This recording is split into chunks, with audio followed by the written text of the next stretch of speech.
In college athletics, it's not very often that you see a team change the way its offenses run more than halfway through the season, but that's exactly what Christy Johnson-Lynch has done with the Iowa State volleyball team.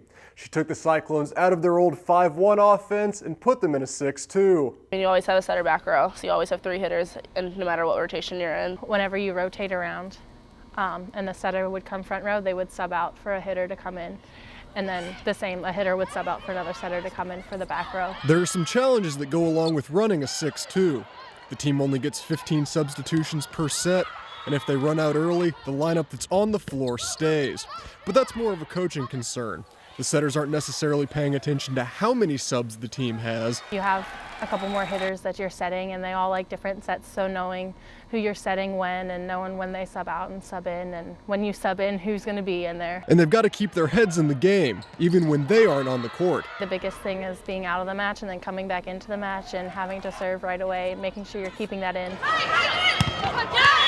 Making sure you're keeping your mind in the game and focused and your body ready to go in. None of those have been issues for the Cyclones, though. In the last 2 weeks, they swept then 22nd ranked Kansas State at home, beat West Virginia in 3 sets in Morgantown,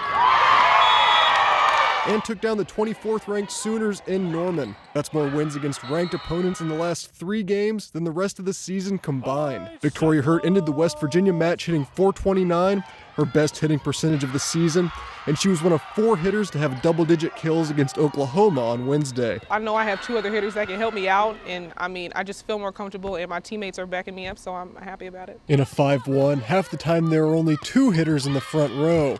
In the new offense, there are 3 hitters in the front row all the time. It takes pressure off you. Like when there's only 2 people up, it puts more pressure on you to get killed. So now the offense is more spread out. Now we can get more holes in the block, and it just creates more things for us all around. Last week, Johnson-Lynch said her team would either look really stupid or really smart. Clearly, it's the latter, and it's given the Cyclones a new energy as they close out their season. For Cyclones.tv, I'm Kyle Steingreaber.